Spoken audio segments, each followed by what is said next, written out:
Real love and commitment, it takes time to cultivate. Look, trust, things that come fast burn out just as fast.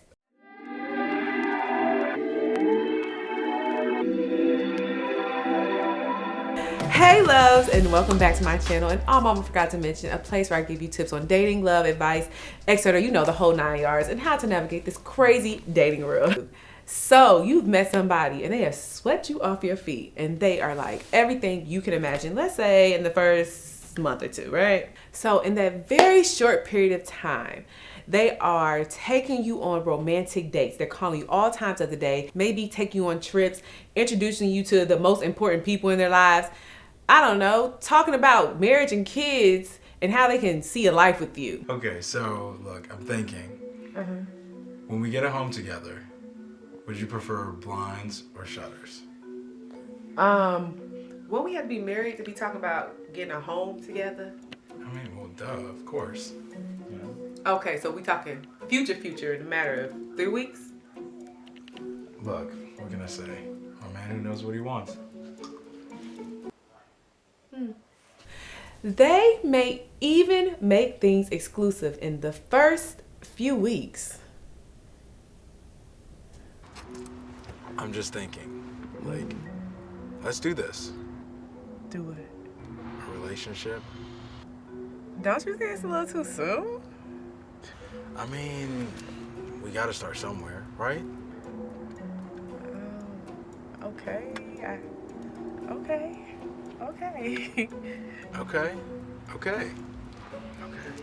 Okay. All right. Woohoo! So you get swept up in the euphoria of it all, and you even start envisioning a life of a person who is showing you something is clearly off. So you in a relationship? I think so. You don't think that's moving too fast? Well, no, I do think it's too fast. I think it's probably way too fast, but my therapist said just enjoy the ride, so I'm enjoying the ride, I guess. Hold on.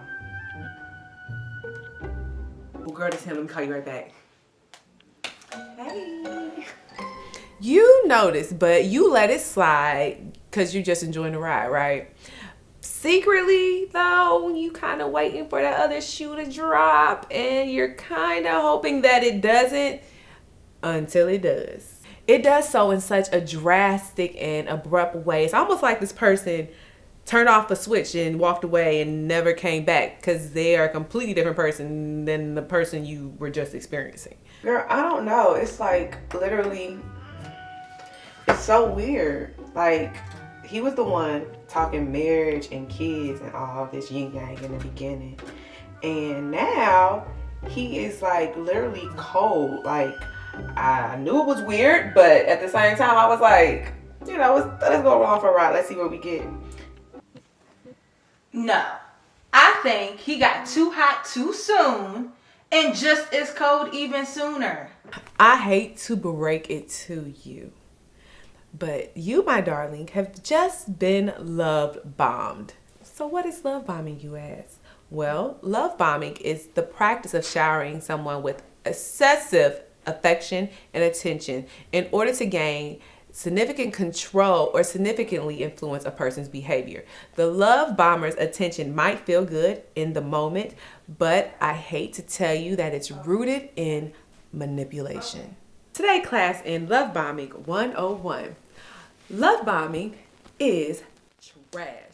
So, love bombing started in the 1970s by the Unification Church of the United States of America. It was started by its leader and founder, Sun Moon. He was also known for supporting Nixon during the Watergate scandal. His followers, they're called the Moonies.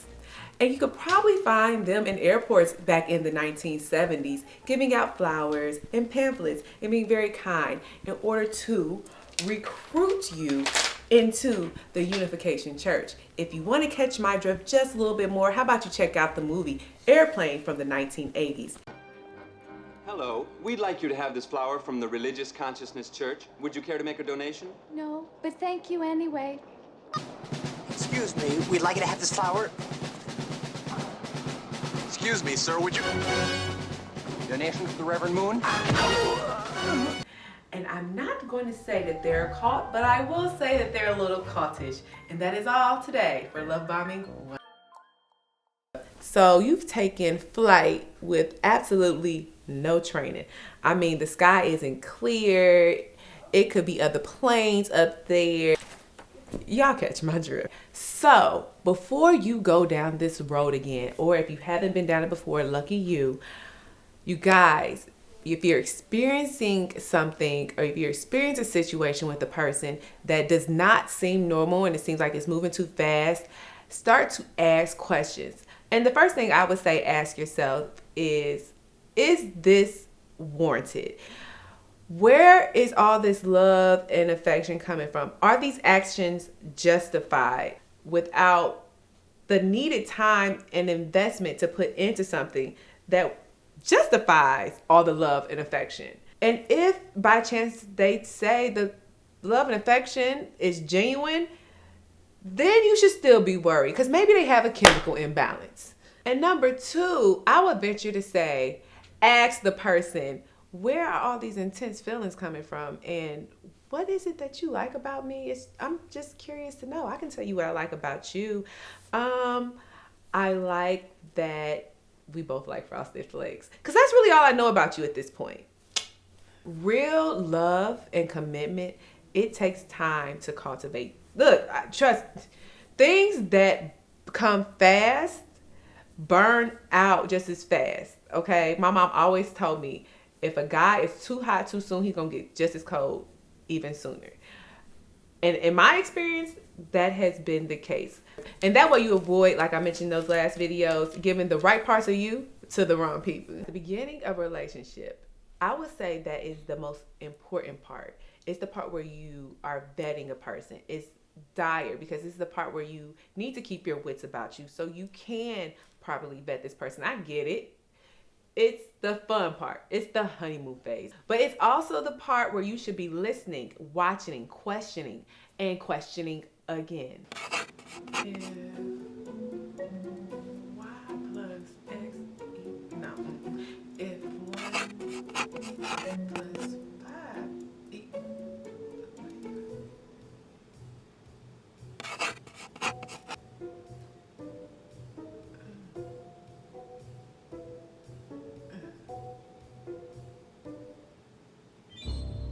so again, you've taken flight and then you've asked yourself those 2 questions I just told you to answer.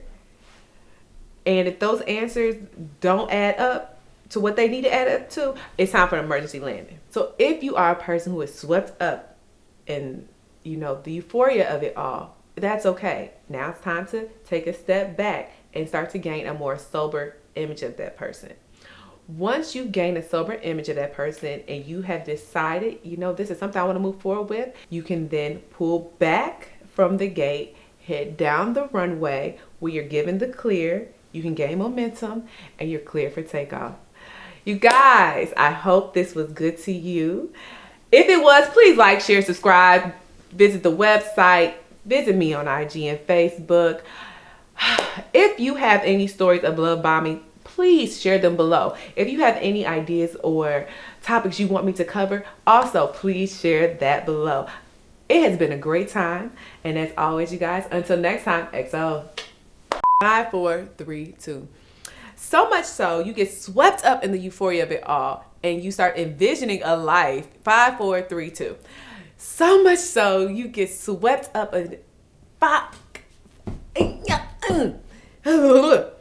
So what is love bombing, you ask? Love bombing is the practice of excessive affection or attention in order to gain control of a person and significantly influence their behavior.